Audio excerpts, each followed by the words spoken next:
Hello, Dilip. Good evening. Good evening, ma'am. How are you? I'm fine. How are you, Dilip? I'm also fine. Thanks for asking, ma'am. Yes, I think we are meeting for the first time. I've never met you earlier. Right, ma'am. Yes. So, my name is Renu Dayal, and I'm an ESL teacher. Besides my qualifications in English, I'm also a postgraduate in economics. I'm based in Thailand, but I belong to India. I've been passionate about teaching since the past 23 years, and particularly teaching English for the past 5 years. Besides my other passions of music and reading. That's all about me. May I know something about yourself, Dilip? Okay, thanks, man. Thanks a lot. The way you introduce yourself, just that boosted my morale. So it's my turn. So I would love to introduce myself. And my name is Dilip Kumar Singh, and by profession, I am a teacher. I have been teaching in a government primary school for almost 15 years, and I like teaching, reading, and studying, like meeting with people and doing something, some charity works. So Mm-hmm. this is all about me. Mm-hmm. All right. So, what subject do you teach? Ma'am, basically I teach in basic schools of Uttar Pradesh, like small kids, like a student from class first to class eight. Mm. So there I have just to teach almost all subjects, whatever subjects I'm supposed to teach. So I have to do that things, Okay. So, you teach all subjects basically. all subjects, yeah, ma'am. All right, that's very good. That's a very noble profession. First of all, I would like to congratulate you. Teaching is a very good profession. It's a very noble profession to start your, you know, learning. Teaching is the best form of learning. Also, we can never learn as well when we teach. We learn the best. Yeah, thanks, ma'am. And actually, it's a noble profession. I also accept it. And it's not a profession, but it's our duty towards children. And we have got an opportunity just to serve the uh, children and to make them something in their life. So it's Yes. really a very nice things which has been given by God. Yes. So, Dilip, tell me something. What is your daily routine? Okay, ma'am. Actually, I wake up very early in the morning. Then I do some exercise, like I go out and I'm in running. So I run for 5 kilometers in a day. And then after I come back and I just take bath and have my breakfast. And after that, I just go to my school. And when my school is over, then my village is also near my school. So I go there just to complete some essential works, and after that, I come back from my village to my district headquarters where I have been living with my family. I have just two lovely daughters, and I have been living here in a nuclear family, like me, my wife, and my daughters. So I just come back in the evening before I think 5 o'clock, 5 p.m. in the morning. And then after I do some essential works which is related with my house, and after that I teach my daughters, and I do some study. So and I'm also I sleep very early, and so I'm not late riser. So yeah, this is my routine. All right. So, what time do you eat your dinner and sleep? Yeah, my dinner time. Yeah, actually I have taken my dinner right now. I have taken. I'm talking to you, but I have just taken my dinner. So, what is that time usually? Usually near about 7 p.m. in the evening. And sleep by 9. Sleep by 9. Yeah.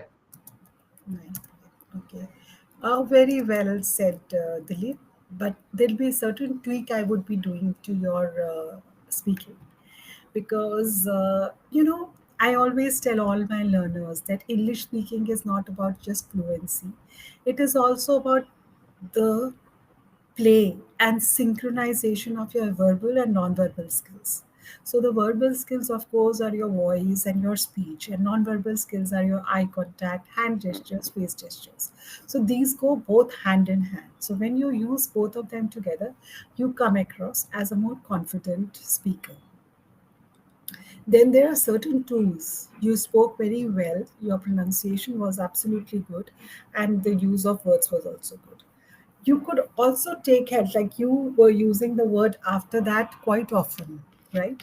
So I want you to learn the display of linking words. Linking words are those words which connect one sentence to the another without often using one word after that, thereafter, again and again. I have just put your routine, what you said, using five linking words, which is and then, after that, later on, thereafter, and finally. I would want you to read it loudly once again. It's on the chat box.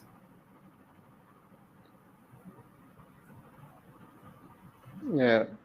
May I open the chat box? Yeah. Yeah, I wake up at 5 a.m. and then I freshen up and shower and go for a stroll. After that, I go to my school. Thereafter, I come at 5 p.m. Later on, I teach my kids and do some self-study. And finally, I have my dinner by 7 p.m. and sleep by 9 p.m.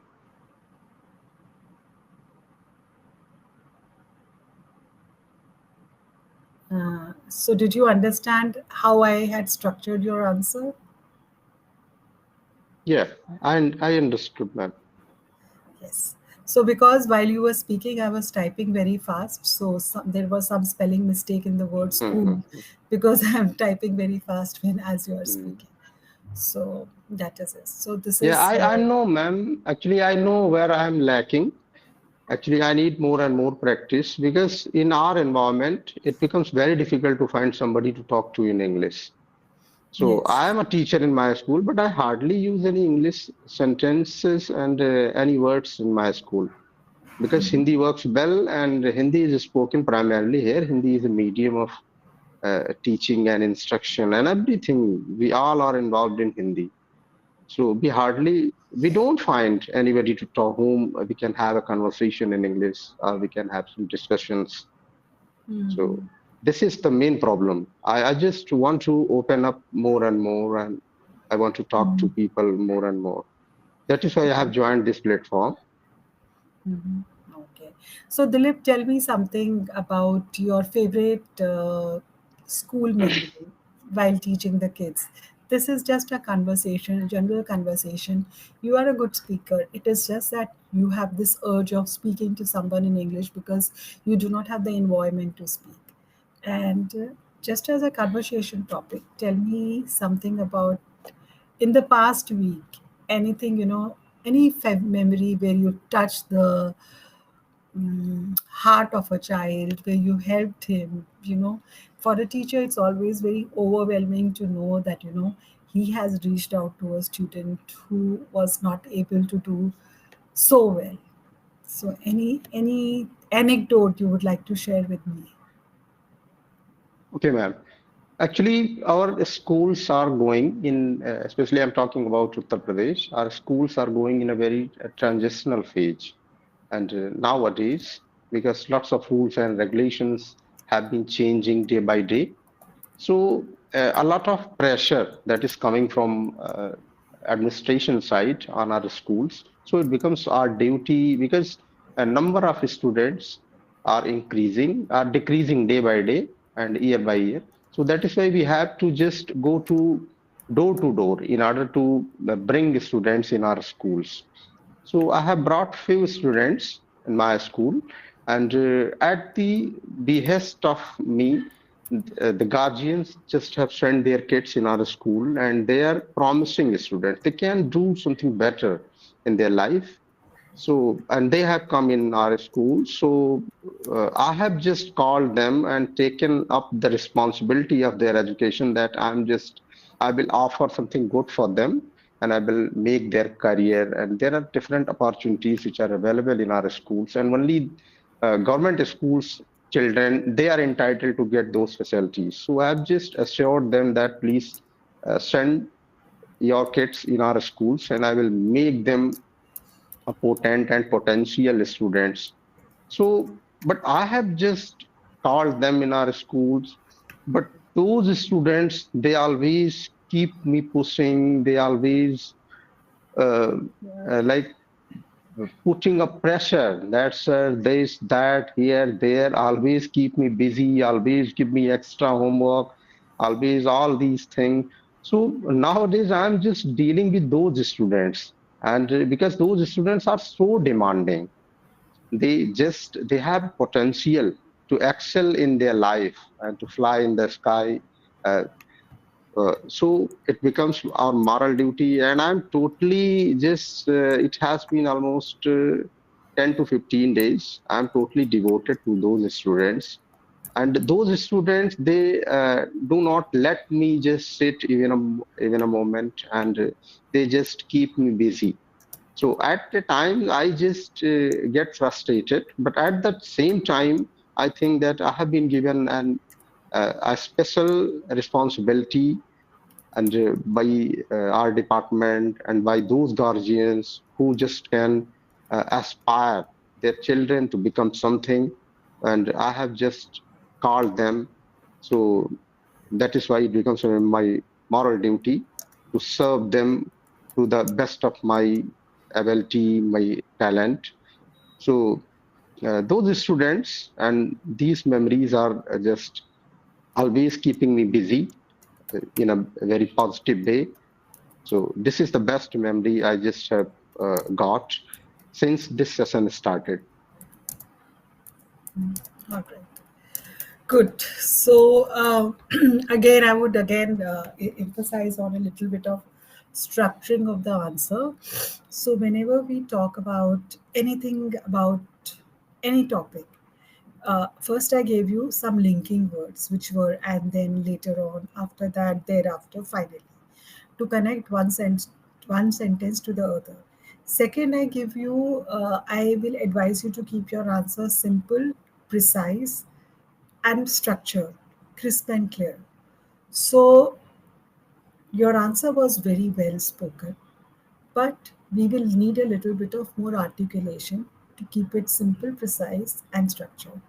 So, the other way of answering is, although your answer was very good, I'm just making it a little better.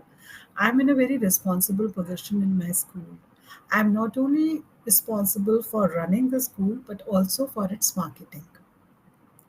Instead of saying I go for door to door, also for its marketing. I am a very promising teacher, and I not only build hopes, I build dreams with parents. And with this vision, most of the students take admission and they have full faith in me. And I try my best to put them on a path of success and enlightenment. That could be your whole answer in 7 sentences, 5 sentences. So, that structuring of the answer, like I'll just keep on asking you questions and I'll tell them, what structure I used here. Use the structure of introduction, matter, and conclusion, right? For example, I'll give you an example of the structure. For example, if someone asks me, where do you belong to? So I'm from Delhi, okay? So I will say I belong to Delhi, which is the capital of India. Delhi is famous for historical monuments like Red Fort, Qutub Minar, India Gate. Delhi has a very vibrant culture. Mostly people speak Hindi in Delhi. All Hindu festivals like Holi, Diwali are celebrated in Delhi. People are very nice and simple and friendly. Weather is pleasant throughout the year and very cold in winters and hot in summers. I love Delhi as it is my hometown. So my introduction was I belong to Delhi, which is it is capital of India. The matter was about what is the local food, people, weather, uh, what language do they speak, and the conclusion was that I love Delhi as it is my hometown. So I just gave a structured answer with introduction, matter, and conclusion.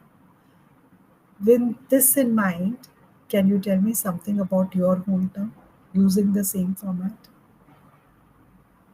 Okay, ma'am. Actually, I live in Gonda district of Uttar Pradesh, and it's near to Ayodhya, and I'm born and brought up here, and I've completed all my education here. And my district is actually uh, it has a rural, I think it's rural district, and people just are involved in agricultural activities. There is a migration in my district, and people just go in big cities for work. And my district is primarily focused on agriculture, and actually there is lack of basic amenities like good institutions, and so that and yeah, this is all about my district, ma'am. Actually, uh, my district is just we don't have any special things. That is why I cannot tell What is the anything about language? it. What is the language people Yeah, speak? Hindi is spoken here primarily. Mhm. And And my any particular food which is famous? actually just vegetarian food are famous here, and people are mostly vegetarian, and some section of people they just eat non-veg also, but primarily people are And what vegetarian here. about any festival do they celebrate? All major festivals are celebrated here with pomp and show, so not any special things. But In you my like your district is village? just evolving, like, and I hope that within few years, in coming years, it will just showcase its talent or some nice things. Yeah, But why do you like Gouda? Why do you like Gouda? uh, yeah, pardon, ma'am. I please once again repeat Why it. do you like your hometown? Why do you like your hometown? Actually, I have lived here the whole of my life, and so that's why I like it. And luckily, I got my job here in my hometown and in my village. So just that feeling of homesickness and just different kind of vibes. Like I did not, I till this time I haven't faced any such problems, any such problems which people often face in their lives. Actually, that is why I like it too So much. this is your answer, Dilip. Simple, precise, clear, to the point, in a structure of introduction, matter, and conclusion. On the chat box, can you read it?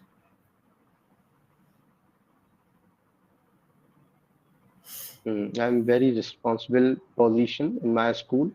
I come from Gonda district located in UP, not MP, ma'am. Agriculture is the primary occupation here. It is backward, a rural village. People are simple and speak Hindi. Very food is famous here. Veg food. Vegetarian, yeah, yeah, veg food is famous here. All Hindu festivals are celebrated here. I like my hometown because I have lived here my entire life. So I gave an introduction. Now, can you tell me where is Mhm. the introduction in this? In this, where is the introduction? Uh, just what I have just said. Yeah, what I have written. Can you point out where is the introduction? Introduction, like I'm born and brought up here, Yes, and I come from I Gouda come district from located in mm, UP. Gonda, This is ma'am, the Gonda, introduction. Gonda, sorry. Whatever it is, Gonda, yeah. Mm, mm, I come from Gonda district mm, located in UP. This is the mm, introduction. Okay. mm. Tell me what is the conclusion here? Yeah. Conclusion, like I have lived all my life here. That is why I like my hometown. Yes, very good. And rest all is matter about the local food, about the local language, about the local festival, about the people, about the primary occupation of people. That is all matter.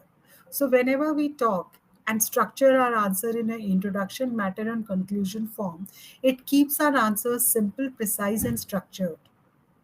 right? Mhm. And the use Right. of linking words also keeps our answers structured, very well structured.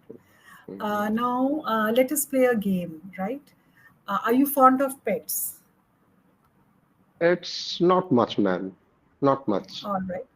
Okay. When I was in my childhood, then Anyways, I used to just play with pets. But nowadays, I'm not fond of just having pets in our house. okay. Yeah, maybe So, because anyways, I don't have time for that passion. So, but so the completely, I word don't is hate. Yeah, completely, I don't hate pets. okay. So the word is pets, and we will Pets. brainstorm as many words which come to our mind with the word pets. Okay, and then speak non-stop for 1 minute about it. So first word will be loyal, faithful.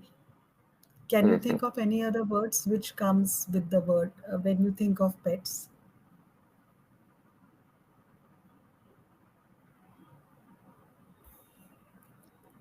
Like beside loyal and faithful. Yeah.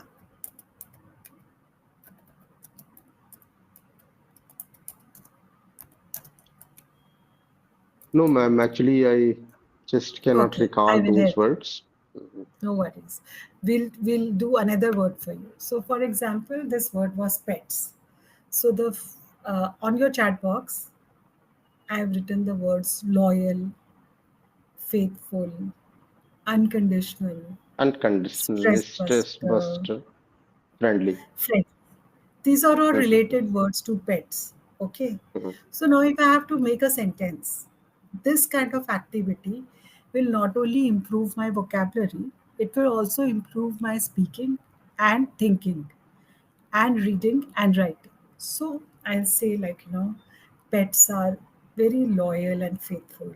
They are big stress busters for us because of their friendly attitude and their nature of unconditional love. So we have incorporated all the vocabulary words in one sentence. So let me give you one word which is very close to your heart: education. Mhm. Can you think of words related to that? Knowledge, Yes. College, school, knowledge, knowledge. mm, learning, Great. Teachers, teachers, academics, like academics. uh,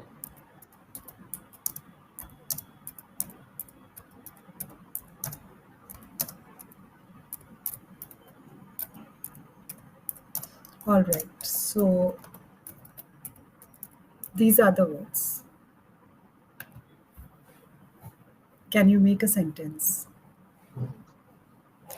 Can you make a big sentence using all the words? educational institutions are places where our humanity just learns something to make, I think, humanity great. And in educational institution, we just learn life lessons, and that keep generations to flourish. Yeah. So educational institutes are knowledge hubs because you use the word knowledge, so we will incorporate it. Educational institutes are knowledge hubs for academics, whether it is a school or a college. Okay, whether it's a school or a college, learning happens. Teachers are responsible. There is a very good routine because students are supposed to be in their classroom and a strict code of discipline is followed. They have to wear uniforms and do their homework, and the teachers guide them all the time. Therefore, educational institutes and colleges are very important as a part of growing up of one's life. So here I have used an introduction, education institution, knowledge hubs. And I've concluded, like, therefore, educational institutes are very important. I have incorporated the matter by using the word school, knowledge, learning, teachers, academics, uniform. So what happens this, it brainstorms your mind to use various vocabulary, related vocabulary. You have to speak for a minute. So you write it down, basically write it down, then speak, then listen to your own voice. So, what happens? All four skills, reading, writing, speaking, and listening, gets uh, enhanced with this kind of exercise. So, by this, we come to the end of the session. Dilip, my feedback to you is you are a pretty good speaker, you are very confident, and you have a very good eye contact. You could do with a little bit of non-verbal skills. Like verbal skills are your speech and voice are good. Non-verbal skills are your eye contact, hand gestures, and face gestures. I would like you to improve a little bit upon your non-verbal skills and using your hand gestures and all that. And you seem to be very, accurate with whatever you speak and whatever you say. And you are a very deep person, what I can understand in your learning. So you should practice more often because you do not have the environment. And this practice will make you perfect. Be Okay, consistent. ma'am. Okay, thanks once again. Thanks, ma'am. Okay, thanks. And maybe in future we have a fruitful conversation with each other. Yes. So I hope you enjoyed the session today. Yeah, definitely, ma'am. I have enjoyed this session, and maybe in future we will be having more sessions with each other. Yes, yes, we'll be having. So all the best for your learning journey. It was very nice Okay. meeting you. It was a very engaging and interactive session with you. And please keep up Okay, your good same here, work. ma'am. Thanks. Once again, thanks, ma'am. Welcome. Welcome, Dilip. Best of luck. Okay, thanks.